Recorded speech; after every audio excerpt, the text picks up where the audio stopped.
Assalamualaikum warahmatullahi wabarakatuh. Bismillahirrahmanirrahim. Alhamdulillahi rabbil alamin. Wassalatu wassalamu ala ashrafil anbiya'i wa imamil mursalin Sayyidina wa nabiyyina Muhammadin wa ala alihi wa sahbihi ajma'in. Amma ba'du. Subhanaka la ilma lana illa ma 'allamtana innaka antal alimul hakim.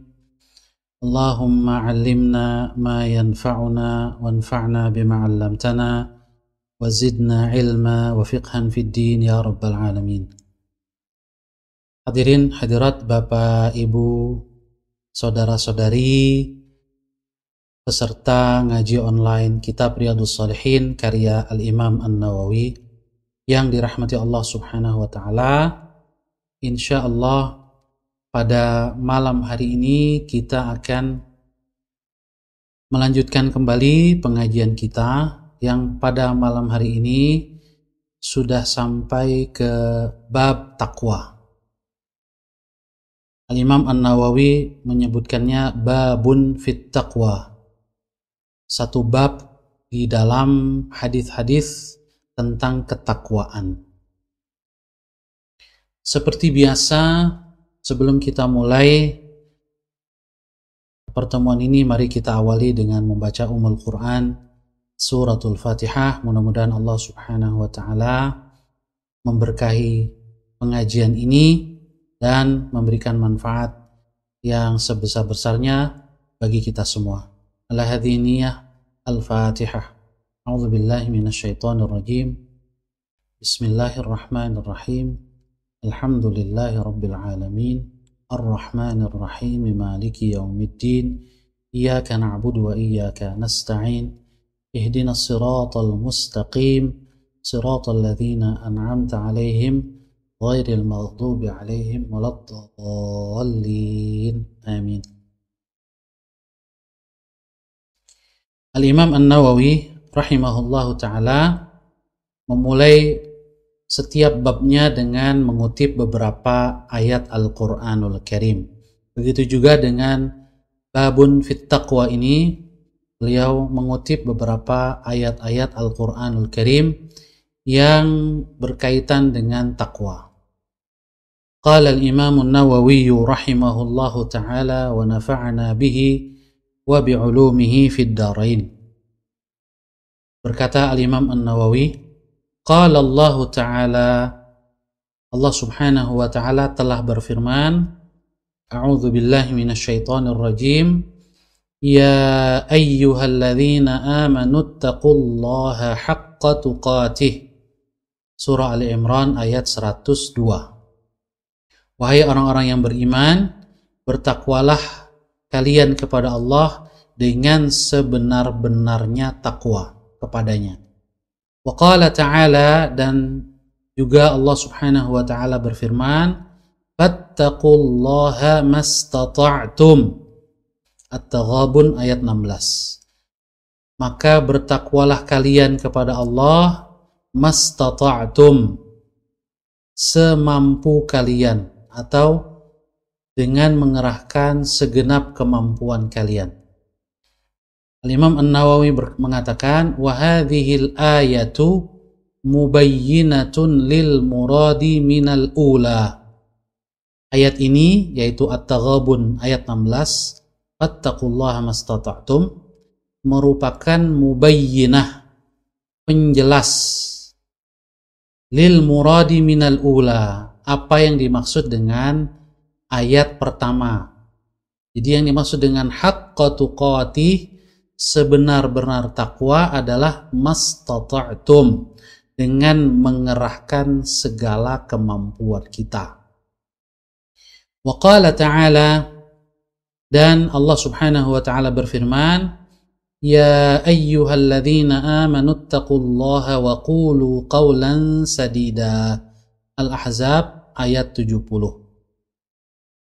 Wahai orang-orang yang beriman, bertakwalah kalian kepada Allah dan berkatalah dengan perkataan yang tepat atau yang benar. Wal ayatu fil amri bit taqwa katsiratun ma'lumah. Dan ayat-ayat yang memerintahkan bertakwa amat sangat banyak dan sudah sama-sama diketahui.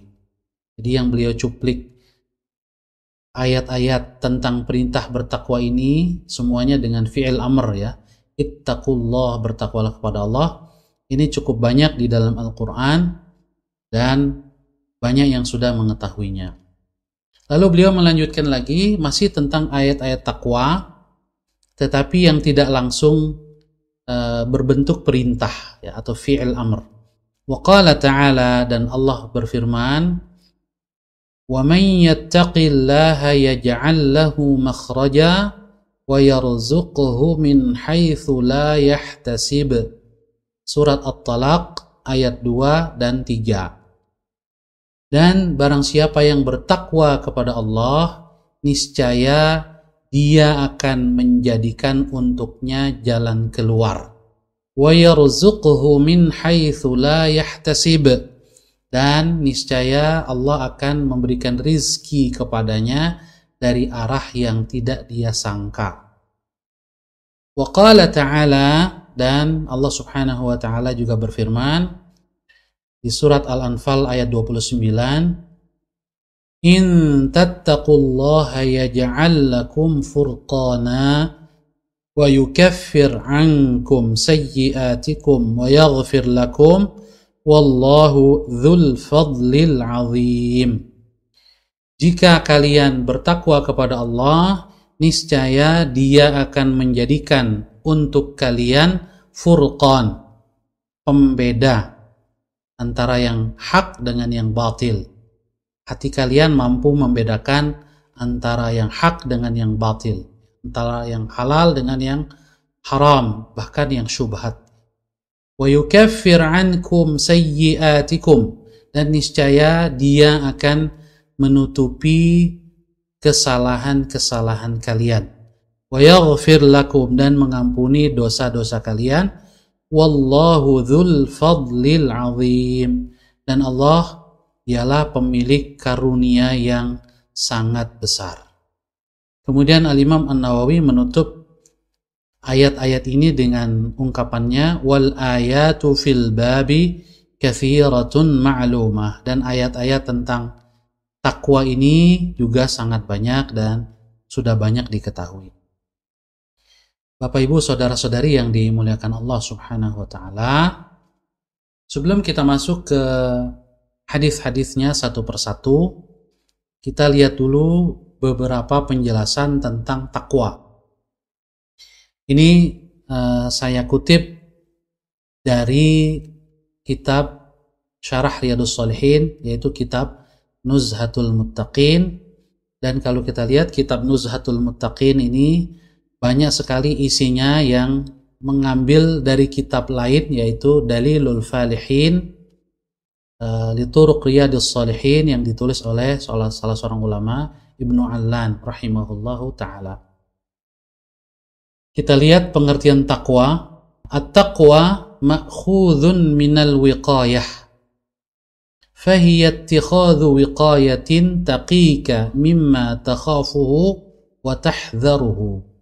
Kata takwa itu terambil dari asal katanya, yaitu al-wiqayah. Al-wiqayah artinya perlindungan. Fahiya ittikhadhu wiqayatin. Jadi takwa itu adalah mengambil perlindungan atau memakai perlindungan, taqika, yang melindungi dirimu wahai hamba Allah, mimma takhafuhu, dari hal-hal yang Anda takutkan, wa tahdharuhu, dan yang Anda waspadai. Jadi takwa itu asalnya adalah sikap atau perbuatan mengambil perlindungan supaya kita tidak mengalami sesuatu yang kita takutkan atau yang kita khawatirkan. Itu secara bahasa. Wa taqwal abdi, sedangkan takwa seorang hamba dalam konteks ketakwaan kepada Allah adalah an yaj'ala bainahu wa baina ma yakhshahu min iqabihi wiqayatan taqihi minhu, yaitu seorang hamba menjadikan perlindungan atau membuat perlindungan yang membentengi antara dia dengan sanksi atau azab Allah yang dia takutkan. Taqihi minhu, sehingga perlindungan itu melindunginya dari azab tersebut. Wa dzalika bimtithali awamirihi wajtinabi nawahih, dan hal itu bisa terjadi atau dapat dilakukan dengan cara melaksanakan perintah-perintah Allah dan menjauhi larangan-larangannya. Oleh karena itu kita sering mendengar pengertian takwa itu dipersingkat dengan imtithalu awamirillah wajtinabu nawahih, melaksanakan perintah Allah dan menjauhi larangan-larangannya. Hadirin hadirat, saudara-saudari, Bapak Ibu yang dirahmati Allah. Kemudian juga di dalam salah satu ayat yang tadi dikutip oleh Al-Imam An-Nawawi, beliau menyebutkan ayat fattaqullaha mastata'tum, bertakwalah kepada Allah semampu kalian. Ini maksud dengan semampu kalian adalah mengerahkan segala kemampuan. Jadi bukan sekedar kira-kira, rasa-rasanya saya tidak mampu. Bukan, tapi betul-betul kita memperlihatkan kepada Allah Subhanahu wa ta'ala daya upaya yang maksimal yang bisa kita lakukan untuk bertakwa. Ai bihasabi taqatikum, ya, sesuai dengan potensi dan kemampuan kalian. Wa yadkhulu fi dzalika fi'lu kulli ma amara Allah ta'ala bihi wa tarku kulli ma naha anhu. Nah, termasuk dalam ruang lingkup kemampuan kita adalah melaksanakan semua yang diperintahkan Allah dan meninggalkan semua yang dilarang oleh Allah Subhanahu wa ta'ala. Sebab Allah Subhanahu wa ta'ala tidaklah memerintah dan melarang kecuali pasti sudah diukur, ya, dengan kesempurnaan ilmunya, ya, sudah diketahui bahwa kita sanggup melakukannya kalau itu adalah perintah dan sanggup menjauhinya kalau itu adalah larangan. Mengapa? Li'annahu fi maqduril insan, karena semua perintah Allah dan semua larangannya itu masuk dalam kategori kesanggupan manusia, fi'luhu, yang dapat dilakukannya. Juga di dalam salah satu ayat tadi Imam Nawawi mengutip ayat wa qulu qawlan sadida, berkatalah dengan ucapan yang benar, sadid. Nah, di situ ayatnya menyandingkan antara takwa, perintah takwa, dan berkata sadid, ya. Sadidan ala wazni fa'il. Sadid ala wazni fa'il, dalam ilmu sharaf wazannya fa'il. Itu minas sadad, berasal dari kata as-sadad, artinya adalah huwa as-sawabu minal qaul, ucapan yang tepat. Kemudian juga di dalam salah satu ayat yang dikutip oleh Al-Imam An-Nawawi, yaj'al lahu makhraja, barang siapa yang bertakwa kepada Allah, Allah akan jadikan untuknya jalan keluar. Ai yukhrijuhu min kurabid dunya wal akhirah, yaitu Allah akan keluarkan dia dari berbagai kesulitan baik di dunia maupun di akhirat. Kemudian juga wa yarzuquhu min haitsu la yahtasib, dia akan memberikan rizki kepada orang yang bertakwa dari arah yang tidak dia sangka. La yahtasib di sini dijelaskan ai la yakhturu bibalihi, yang bisa saja bahkan tidak terbersit sedikit pun dalam pikiran. Jadi datang rizki dari arah yang tidak pernah dia bayangkan sama sekali. Kemudian juga di ayat, salah satu ayat yang tadi disebutkan di surat Al-Anfal, ya, yaj'al lakum furqana in tattaqullaha yaj'al lakum furqana, jika kalian bertakwa kepada Allah niscaya dia akan menjadikan untuk kalian furqan. Apa itu furqan? Yaitu faslan bainal haqqi wal batil, pembeda antara yang benar dengan yang salah, yang batil. Wa makhrajan minasyubuhat, juga jalan keluar dari berbagai syubuhat. Bukan hanya yang hak dan yang batil, tapi yang bagi kebanyakan orang tidak jelas ini benar atau salah, tapi bagi orang yang bertakwa, dia baginya jelas, ya, tidak syubhat. Jadi dia bisa tahu, oh ini benar atau ini salah. Meskipun bagi mungkin kebanyakan orang itu samar-samar, mereka bingung ini benar atau salah. Tetapi bagi orang yang bertakwa kepada Allah Subhanahu wa taala, Allah akan berikan kepadanya cahaya hati nurani yang bisa membedakan. Nah, ayat-ayat tersebut kalau kita ingin mengambil kesimpulannya secara umum, faidahnya adalah wujubu iltizami taqwallahi azza wa jalla bil qawli wal fi'l, bahwa ayat-ayat tersebut mengandung perintah bahwa kita wajib untuk iltizam, untuk komitmen, untuk selalu melekatkan takwa kepada Allah Subhanahu wa taala di dalam diri kita, baik bil qawli wal fi'li, dalam ucapan maupun dalam perbuatan kita. Juga wa anna taqwallahi sababun najati minasyada'idi wa jalbir rizqil halal. Takwa merupakan sebab keselamatan kita dari berbagai kesulitan di dunia maupun di akhirat, dan juga menjadi sebab jalbir rizqil halal, datangnya rizki yang halal. Wa anna man iltazama taqwallahi ta'ala ja'alallahu fi qalbihi wa aqlihi nuran ya'rifu bihi al-haqqa fayattabi'uh wa yumayyizul batila fayajtanibuh. Dan juga barang siapa yang komitmen dengan takwa kepada Allah, niscaya Allah akan jadikan di dalam hatinya dan juga di dalam akal pikirannya nuran, cahaya yang menerangi hati dan akalnya itu, sehingga dengan cahaya itu ya'rifu bihil haqqa, dia bisa mengenal kebenaran. Bukan hanya mengenal, tapi juga fayattabi'uhu, bisa mengikutinya.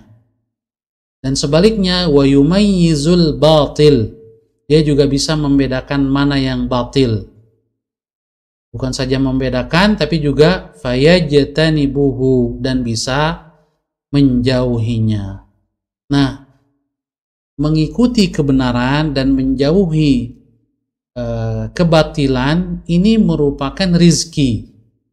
Jadi seorang mukmin tidak boleh memahami rizki itu hanya berupa duit, ya, uang atau materi, benda, tetapi juga di antara rizki yang penting yang harus kita minta adalah rizki mengikuti kebenaran dan rizki menjauhi kebatilan. Oleh karena itu di dalam doa yang sebagian perawi menyebutkan bahwa dia adalah doa dari Umar bin Khattab radhiyallahu anhu, beliau membaca Allahumma arinil haqqa haqqa warzuqni ittiba'ah wa arinil batila batila warzuqni ijtinabah. Ya Allah, perlihatkanlah kepadaku bahwa yang benar itu adalah benar. Kita minta kepada Allah diperlihatkan dengan jelas bahwa yang benar adalah benar. Tapi juga kita minta warzuqni, berikan rizki kepadaku. Dalam doa itu digunakan kata warzuqni, berikan rizki kepadaku, ittiba'ah, mengikuti kebenaran. Jadi mengikuti kebenaran adalah rizki. Juga wa arinil batila batilan, perlihatkan kepadaku bahwa yang batil adalah batil. Warzuqni, dan berikan rizki kepadaku, ijtinabah, berupa kemampuan menjauhinya. Dengan bertakwa kepada Allah, Allah Subhanahu wa taala akan menjadikan di dalam hati seorang yang bertakwa, dan juga di dalam akalnya cahaya yang bisa membedakan mana yang benar dan mana yang salah. Dengan demikian, fayastamtiru bidzalika afwallahi wa maghfiratahu. Dengan demikian berarti dia yang bersangkutan itu telah meminta kepada Allah cucuran ampunan dan permaafan dari Allah Subhanahu wa taala. Fayastamtir, istimtar ini meminta hujan. Tapi hujannya bukan hujan air, ya. Hujan permaafan dan ampunan dari Allah Subhanahu wa taala. Itulah orang yang bertakwa. Kemudian juga masih dalam penjelasan tentang takwa, dikutip oleh Ibnu Allan dalam kitabnya Dalilul Falihin, tingkatan takwa yang disebutkan oleh Al-Imam Al-Baydawi dalam tafsirnya. Wa fi awaili tafsiril Baydawi littaqwa thalathu maratibah. Dalam awal-awal kitab tafsir Al-Baydawi disebutkan bahwasanya takwa itu memiliki 3 tingkatan.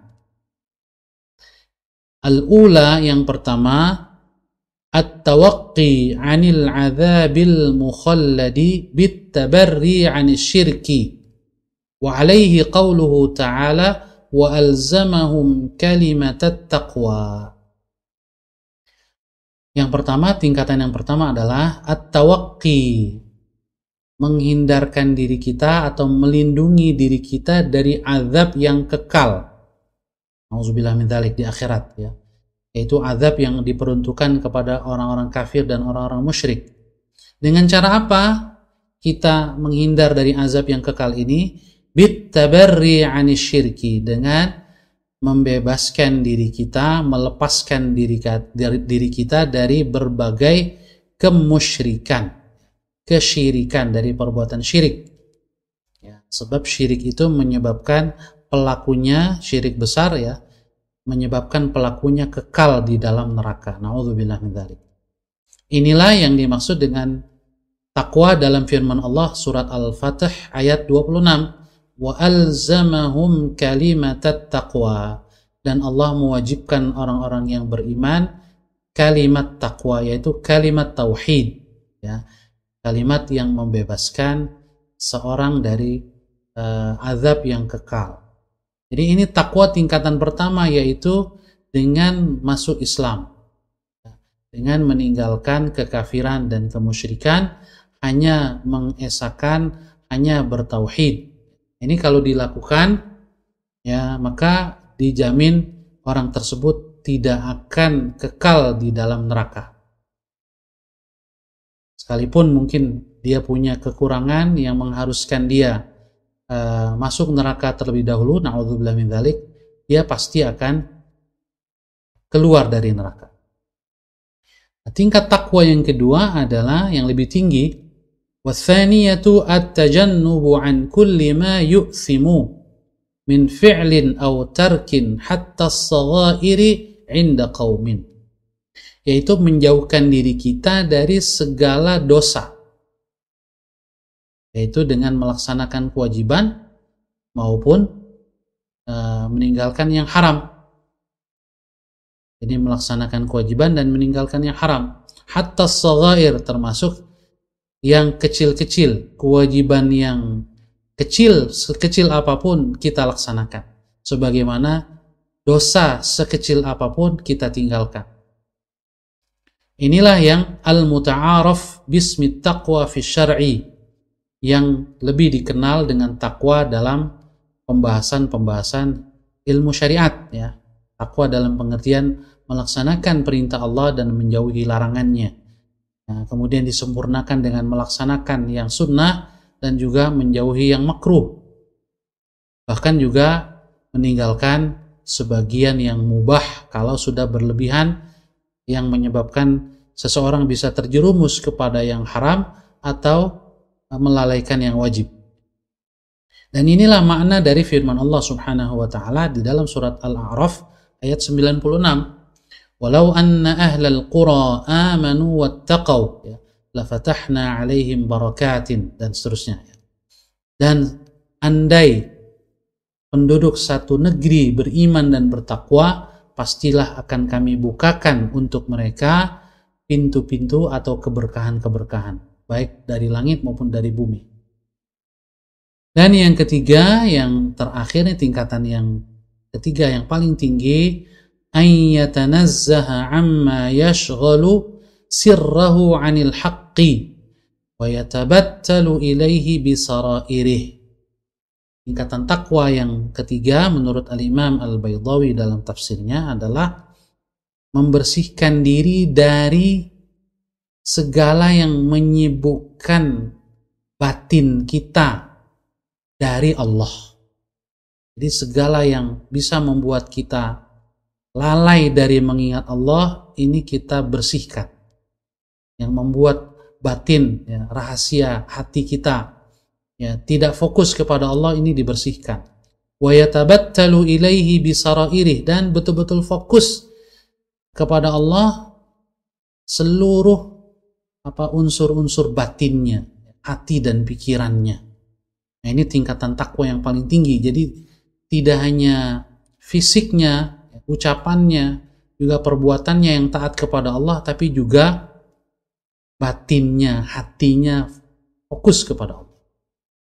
Nah, ini meskipun dapat dikatakan mustahil atau syibhu mustahil, ya, hampir mustahil dilakukan sepanjang waktu, tetapi seorang mukmin harus berusaha merasakannya meskipun dalam momen-momen tertentu, bahwa tidak hanya fisiknya yang taat kepada Allah, tetapi juga seluruh jiwa, hati, dan perasaannya fokus kepada Allah. Bisa diusahakan di dalam sholat, terutama sholat-sholat fardu, ya, sholat wajib 5 waktu, sholat sunnah, atau ketika berzikir. Nah, ketika seorang mukmin merasakan dalam satu momen tertentu seperti itu, fokus betul hatinya kepada Allah, khusyuk, maka dia berada pada puncak ketakwaan. Wa huwa tuqa al-haqiqiyyul matlub biqaulihi ta'ala ittaqullaha haqqa tuqatih. Itulah ketakwaan hakiki yang, ya, dituntut dari firman Allah Subhanahu wa taala, ittaqullaha haqqa tuqatih. Nah, tentu saja orang yang paling bisa menjadikan mayoritas waktu-waktunya seperti ini adalah para nabi, para siddiqin, para aulia, solehin yang memiliki derajat ketakwaan yang tinggi. Tetapi bukan berarti seorang mukmin yang biasa tidak bisa melakukannya. Tetap bisa melakukannya, meskipun mungkin dalam momen-momen tertentu dia berusaha untuk memfokuskan batinnya hanya disibukkan oleh cinta kepada Allah, oleh khusyuk kepada Allah Subhanahu wa ta'ala. Jamaah sekalian yang dirahmati oleh Allah Subhanahu wa ta'ala, kita akan masuk ke hadis yang pertama dalam bab takwa, atau kalau kita hitung dari awal kitab Riyadhus Shalihin, ini adalah hadis yang ke-69. Al-hadithut tasi'u was-sittun.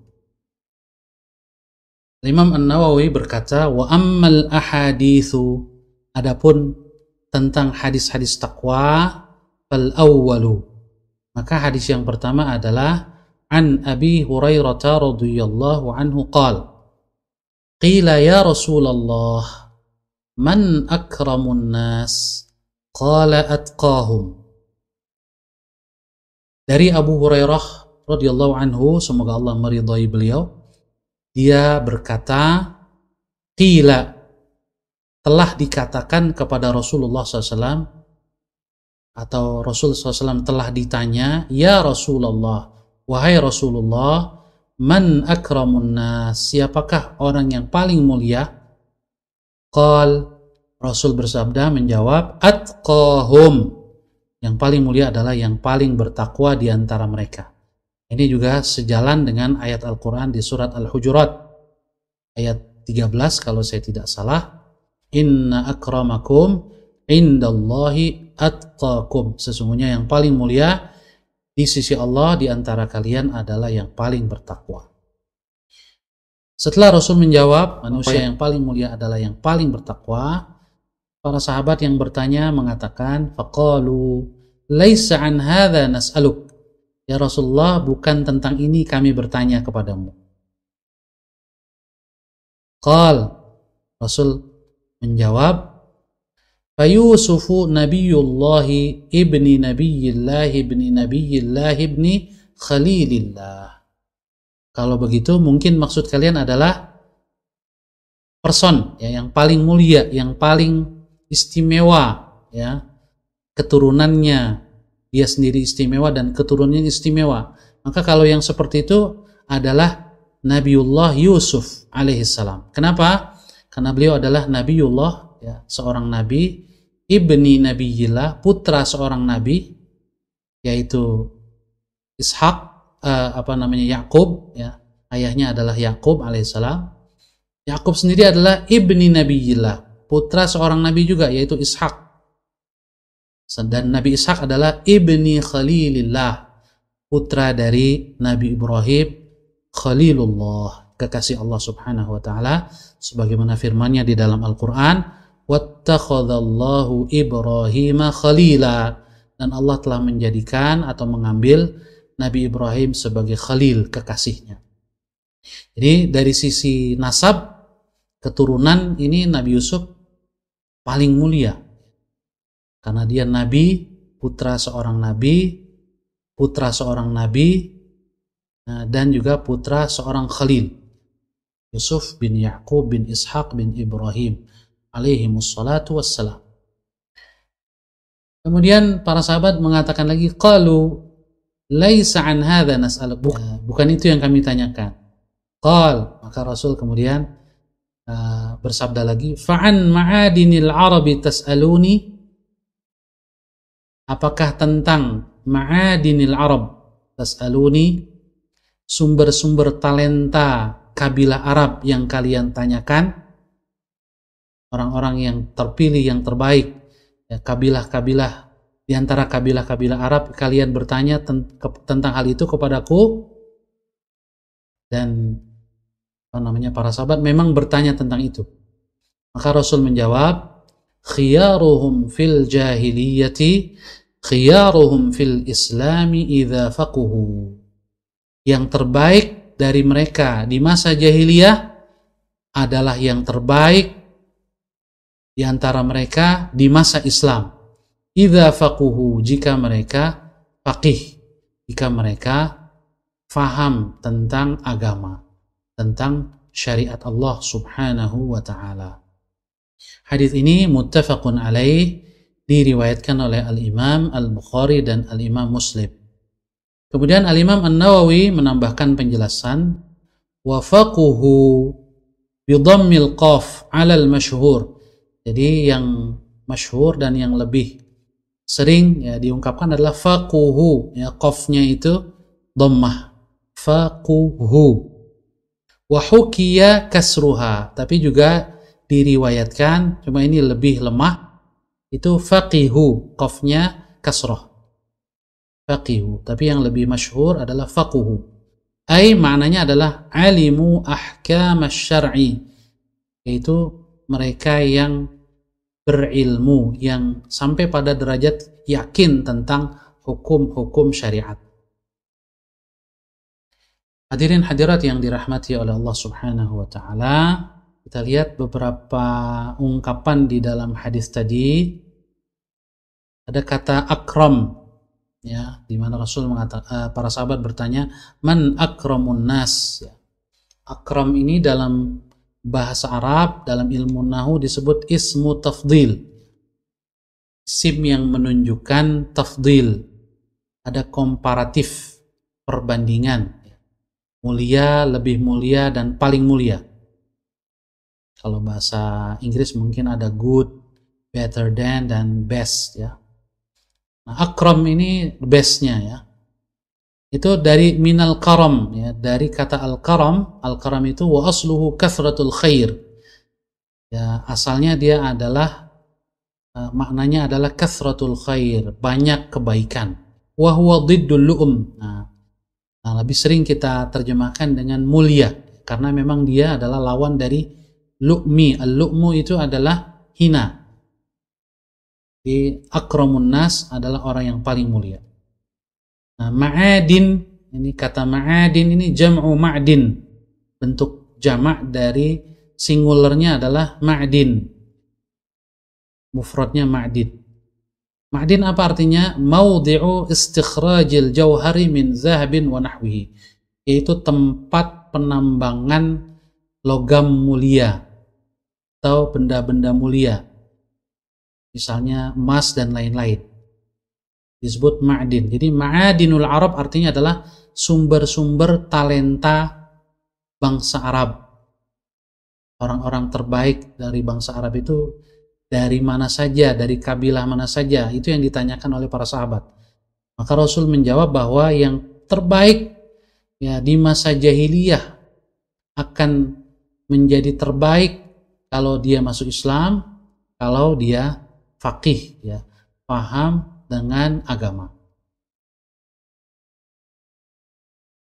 Nah, di sini dijelaskan khiyaruhum fil jahiliyati khiyaruhum fil Islam, maknanya adalah inna ashabal muru'ati wa makarimil akhlaqi fil jahiliyati hum ashabuha fil Islami wa humul khiyar. Jadi yang terbaik di masa jahiliyah akan menjadi yang terbaik di masa Islam. Yang dimaksud dengan yang terbaik di masa jahiliyah adalah yang meskipun mereka belum masuk Islam, tapi mereka punya muru'ah. Muru'ah itu ya kalau dalam bahasa kitanya marwah. Jadi punya sikap mental dan juga perilaku mulia yang universal. Misalnya dia tidak culas, ya, tidak curang, jujur, gentleman, pemberani, tidak bermuka dua. Itu bagian dari muru'ah, ya, sifat-sifat mulia yang universal. Nah, para sahabat Rasulullah SAW yang terbaik, misalnya Umar bin Khattab radhiyallahu anhu, sejak masa jahiliyah memang seorang yang pemberani, seorang yang jujur, sehingga saat masuk Islam pun kejujuran itu kemudian membuatnya menonjol. Begitu juga dengan Abu Bakar Siddiq radhiyallahu an, ya, ada sahabat terbaik Rasulullah SAW. Sebelum dia masuk Islam juga sudah terbaik di masa jahiliyah, ya, sudah akhlaknya baik, ya, kemudian juga jujur, bertanggung jawab dan seterusnya. Jadi mereka yang sebelum masuk Islam adalah orang yang terbaik, punya marwah dan punya akhlak mulia, maka dia akan seperti itu di masa Islam dan akan menjadi lebih baik lagi idza faquhu, ketika dia faham agama Islam. Kebaikan akhlaknya dan marwahnya yang tinggi itu semakin mengkilap, ya, semakin mentereng dengan keislamannya. Dari hadis ini kita bisa mengambil beberapa faedah. Afadal hadis annal insana yukramu wa yusharrafu bi taqwallahi azza wa jal. Bahwasanya manusia itu dimuliakan, ditinggikan kedudukannya adalah dengan takwa kepada Allah Subhanahu wa ta'ala. Jadi hakikat kemuliaan dan ketinggian kedudukan itu adalah takwa. Wa anna man kana taqiyan kana kathiral khairi fid dunya rafi'ad darajati fil akhirah. Bahwasanya orang yang bertakwa dia akan banyak kebaikannya di dunia. Jadi tanda seorang bertakwa dia memancarkan kebaikan dalam kehidupannya di dunia. Sebaliknya juga di akhirat rafi'ad darajah, menjadi tinggi derajatnya di akhirat nanti di sisi Allah Subhanahu wa ta'ala. Yang kedua, yusharraful insanu bi syarafi abaihi wa ashiratihi idza kanu atqiya wa kana huwa ala syakilatihim wa tariqatihim. Seorang manusia itu dimuliakan biasanya dengan kemuliaan nenek moyangnya dan keluarganya. Idza kanu atqiya, dengan catatan bapaknya dan nenek moyangnya juga orang yang bertakwa. Jadi biasanya seseorang itu dinilai yang pertama kali karena keturunannya, bibitnya. Ya mungkin keturunan raja atau keturunan ningrat dan seterusnya, ya, maka dia dimuliakan. Dan orang tuanya mulia karena prestasinya, nenek moyang dimuliakan karena prestasinya, karena ketakwaannya, kebaikannya.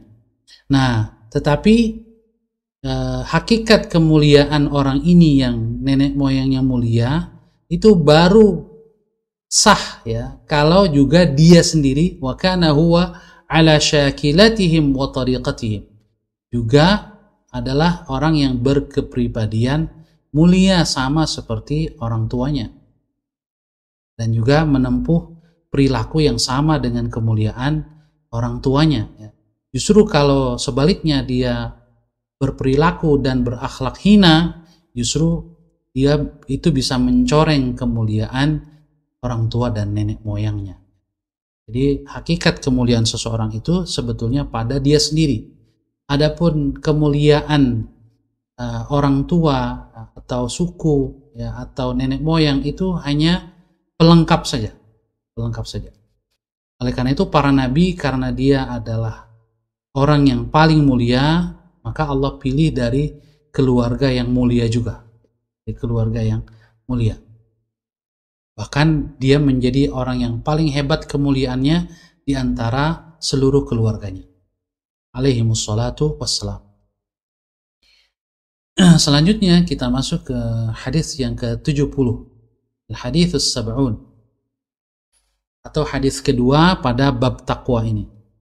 Al-thani, hadis kedua, an Abi Sa'id Al-Khudri radhiyallahu anhu anin Nabi sallallahu alaihi wasallam qala, dari Abu Sa'id Al-Khudri, semoga Allah meridhoinya, dari Nabi Muhammad sallallahu alaihi wasallam, beliau bersabda, inna dunya hulwatun khadirah, sesungguhnya dunia itu begitu manis dan hijau.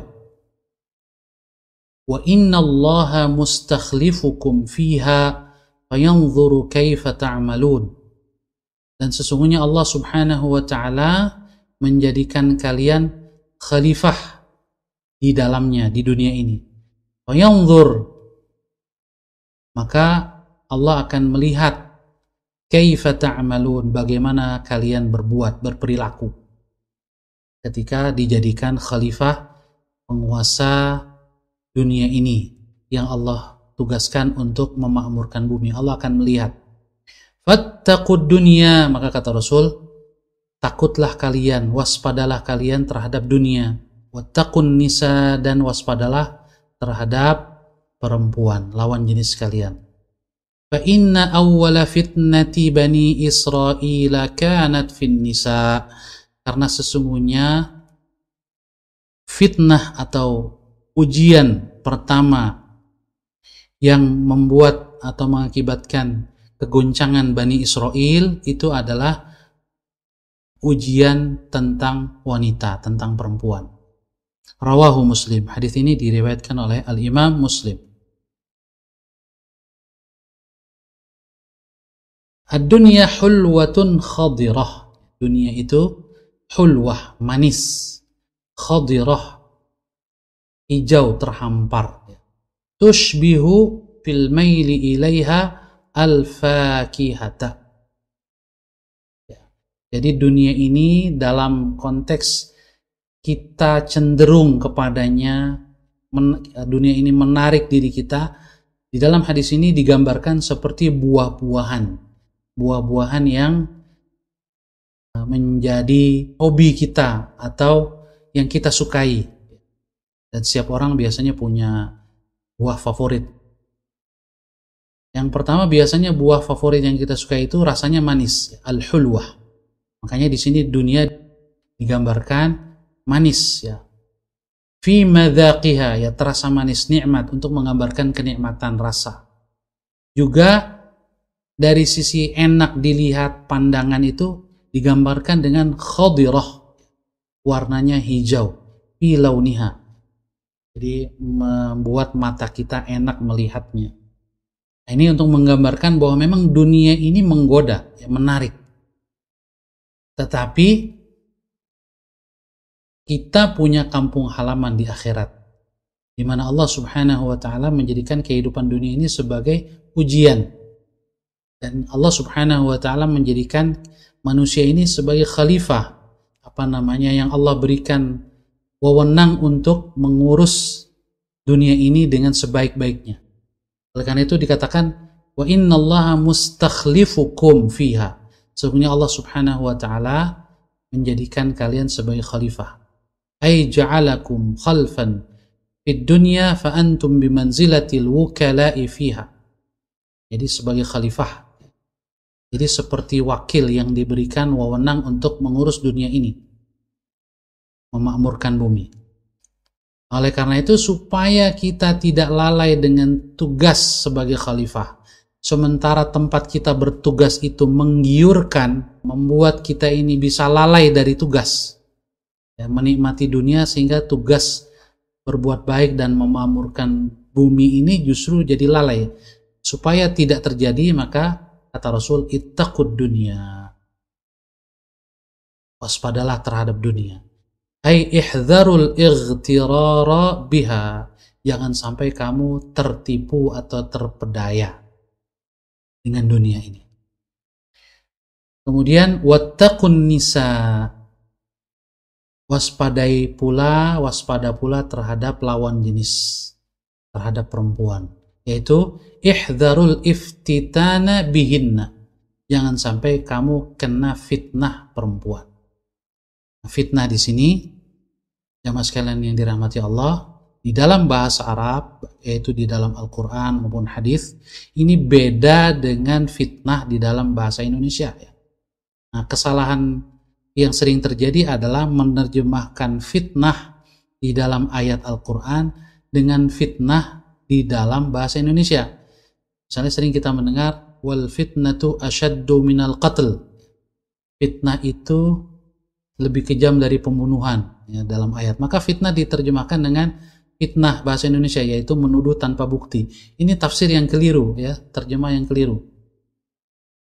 Jadi fitnah di dalam ayat itu, wal fitnatu asyaddu minal qatl, adalah fitnah berupa diselewengkan dari agama, disesatkan dari agama, diselewengkan dari iman dan ketakwaan sehingga jatuh kepada kekafiran, meninggal dalam kekafiran, itu sengsara abadi sampai selama-lamanya di neraka, na'udzubillah min dzalik.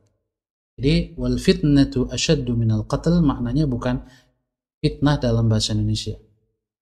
Meskipun ya mungkin saja akibat dari fitnah dalam pengertian dituduh tanpa bukti itu seseorang menderita dan penderitaannya lebih dahsyat daripada dia dibunuh, mungkin saja. Tetapi tidak boleh ayat tadi wal fitnatu asyaddu minal qatl dijadikan sebagai dalil untuk hal itu, karena konteksnya berbeda. Nah, fitnah di sini maknanya adalah al fitnatu ta'ti bima'anin katsirah.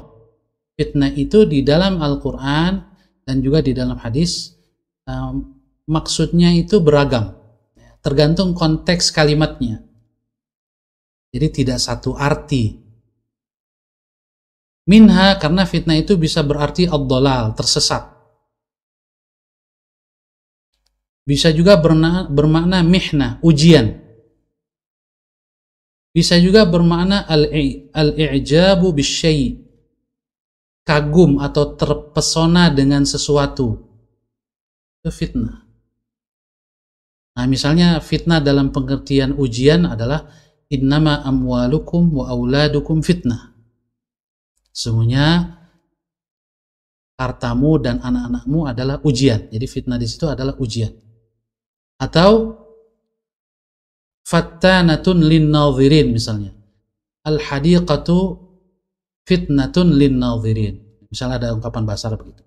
Kebun ini fitnatun lin-nadhirin, fitnah bagi yang memandangnya. Fitnah maksudnya adalah mengagumkan, mempesonakan. Nah, baik bermakna ujian maupun bermakna mempesonakan, ini bisa berdampak negatif bagi objeknya, yaitu membuat dia terpedaya lalu lupa dengan kewajiban atau lupa dengan larangan, akhirnya melanggar kewajiban dan melanggar larangan. Nah, dunia ini adalah fitnah, dia ujian sekaligus dia juga mempesonakan. Jadi wafatanahu awqa'ahu fil fitnah. Jadi orang yang terjatuh kepada pelanggaran biasanya karena terpesona dengan sesuatu. Nah, diantara yang mempesonakan, yang bisa membuat lelaki terpesona adalah perempuan. Apalagi perempuan cantik, wanita cantik. Oleh karena itu kata Rasul, wattaqun nisa, waspadalah terhadap perempuan. Jangan sampai karena kamu terpesona dengan perempuan, kamu lupa dengan yang halal maupun yang haram. Kita lihat faedah hadis ini. Yang pertama, al-hadharu minal iftitani bin nisa. Hadis ini mengajarkan kita untuk waspada terhadap terpesona atau terpedaya dengan perempuan, dengan wanita. Bagaimana supaya kita tidak terpedaya atau terpesona yang membuat kita kemudian jatuh kepada yang haram?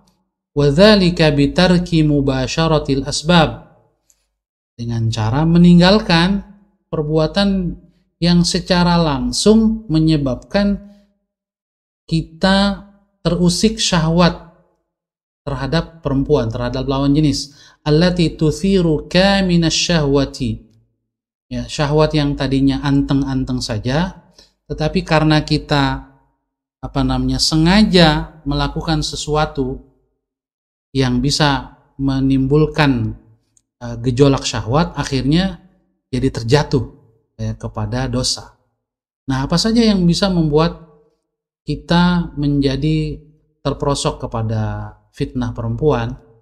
Sebab-sebab apa saja? Di antaranya adalah kal-ikhtilat, campur baur laki dengan perempuan. Tidak ada etika dan adab pergaulan. Oleh karena itu Islam melarang campur baur antara laki-laki dengan perempuan yang bukan mahram, pergaulan tanpa batas dan tanpa jarak. Ini tidak boleh. Juga wan nazar ila mawadhi'il fitnati minhunna, memandang kepada aurat perempuan atau hal-hal yang menarik perhatian kita sebagai laki-laki. Oleh karena itu Islam mewajibkan laki-laki untuk menundukkan pandangan.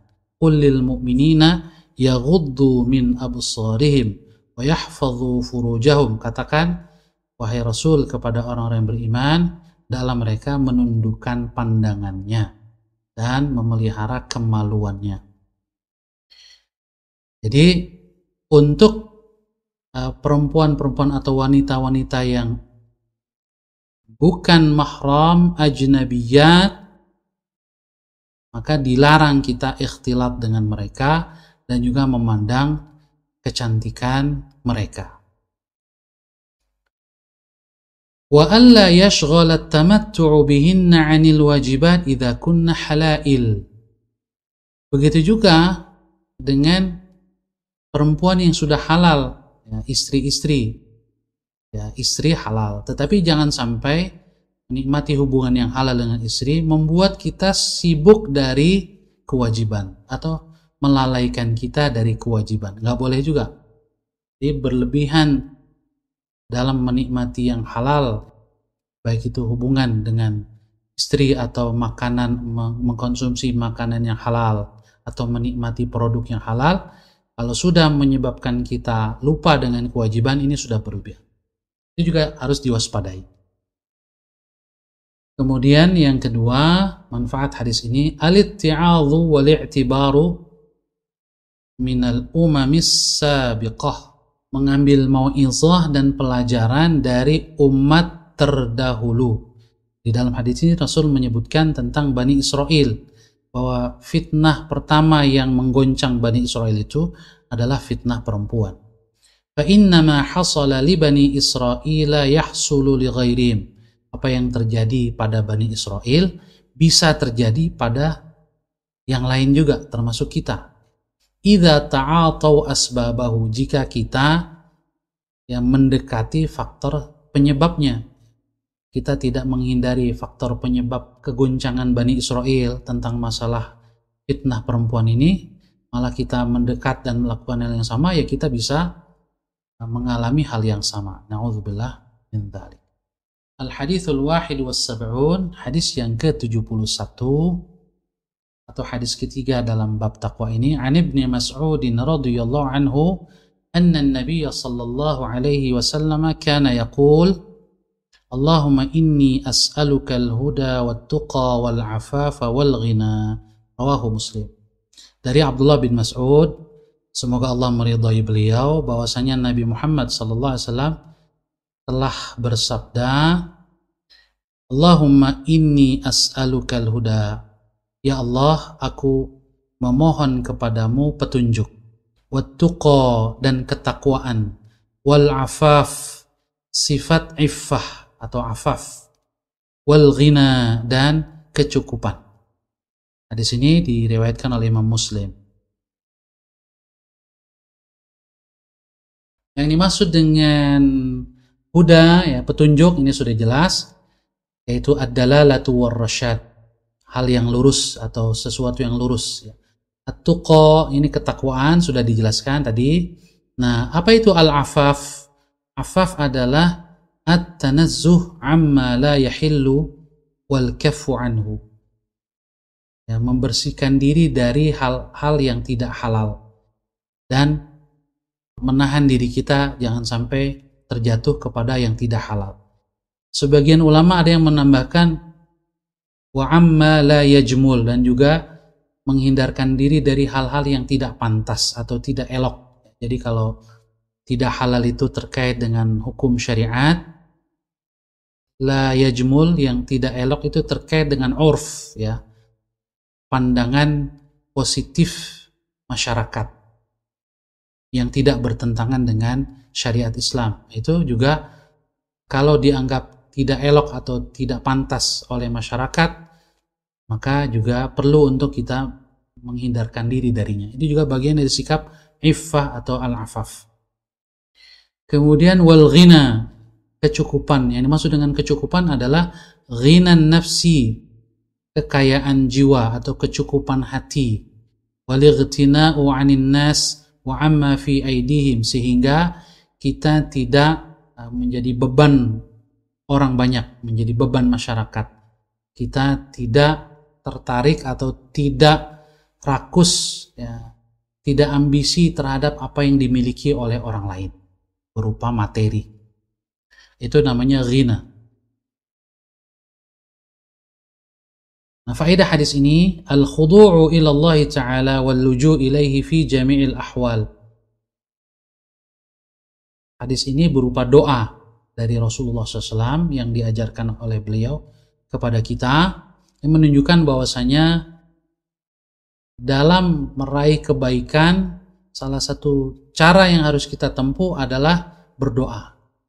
Dengan menundukkan hati kita dan juga jiwa raga kita hanya kepada Allah Subhanahu wa Ta'ala, memohon kepadanya perlindungan dan juga sifat-sifat yang baik. Kemudian di dalam hadis ini Rasul meminta sifat-sifat utama, karakter-karakter utama. Wa fadlu hadhihi sifat. Hadis ini menunjukkan bahwa sifat-sifat ini adalah sifat yang utama. Kenapa? Karena diminta oleh Rasulullah sallallahu alaihi wasallam. Karena Rasul tidak mungkin meminta sesuatu kepada Allah kecuali yang mahal, yang sangat istimewa. Allati kana yas'aluha alaihi salatu wassalam wa huwa a'lamun nasi billahi wa akhsyahum lahu. Rasul adalah orang yang paling mengenal Allah, paling takut dan bertakwa kepada Allah. Oleh karena itu permintaannya merupakan permintaan yang berkualitas. Demikian jamaah sekalian yang dirahmati Allah Subhanahu wa Ta'ala yang dapat kita bahas pada malam hari ini. Kita akhiri saja pertemuan kita Mudah-mudahan Allah Subhanahu wa taala memberkahi pertemuan ini dan diberikan manfaat yang sebesar-besarnya. Jangan lupa kita mendoakan Al-Imam An-Nawawi rahimahullahu taala sesuai dengan harapan beliau di muqaddimah kitab Riyadhus Shalihin, agar kita yang mengambil manfaat dari kumpulan hadis Riyadhus Shalihin ini mendoakan beliau, orang tua beliau, guru-guru beliau, orang-orang yang beliau cintai dan seluruh kaum muslimin. La hadhihi niyyah wa kulli niyyatin salihah. Al-Fatihah. A'udzu billahi minasyaitonir rajim. Bismillahirrahmanirrahim. Alhamdulillahi rabbil alamin, arrahmanir rahim, maliki yaumiddin. Iyyaka na'budu wa iyyaka nasta'in. Ihdinas siratal mustaqim. Siratal ladzina an'amta 'alaihim ghairil maghdubi 'alaihim waladdallin. Bismillahirrahmanirrahim. Alhamdulillahi rabbil alamin. Allahumma shalli wa sallim wa barik ala 'abdika wa nabiyyika wa rasulika an-nabiyil ummi Muhammad wa ala alihi wa sahbihi ajma'in. Allahumma ighfir lana wa liwalidina warhamhum kama rabbawna shighara. Ya Allah, ya Tuhan kami, ampunilah dosa-dosa kami, dosa kedua orang tua kami, baik yang masih hidup maupun yang telah wafat. Ya Allah, rahmatilah mereka sebagaimana mereka menyayangi kami saat mendidik kami di waktu kecil. Allahumma ighfir lil Imamin Nawawi, Allahumma ja'alhu fi 'illiyin. Ya Allah, ampunilah Al-Imam An-Nawawi, tempatkan beliau di tempat yang tinggi di sisimu. Allahumma ighfir li walidayhi wa masyayikhihi wa ahbabihi wal muslimina ajma'in. Ampunilah dosa-dosa guru-guru beliau, orang-orang yang beliau cintai, dan seluruh kaum muslimin.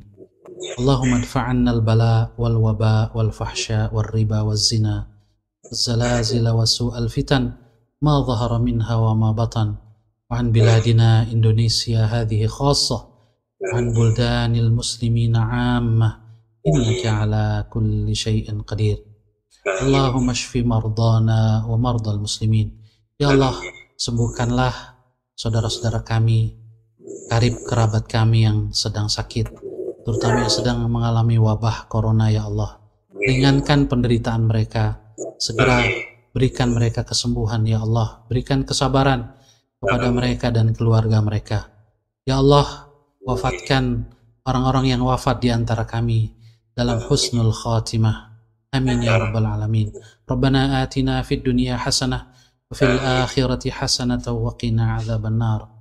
Sallallahu ala sayyidina Muhammad wa ala alihi wa sahbihi ajma'in.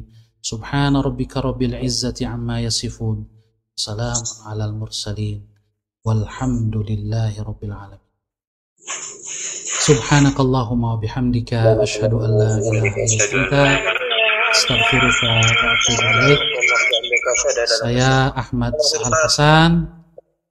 Mohon maaf atas segala kekurangan dan jazakumullah khairan katsira kepada semua yang telah bergabung baik melalui Zoom maupun YouTube.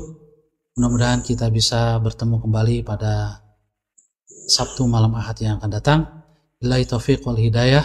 Assalamualaikum warahmatullahi wabarakatuh. Waalaikumsalam warahmatullahi wabarakatuh. Jazakumullah khairan.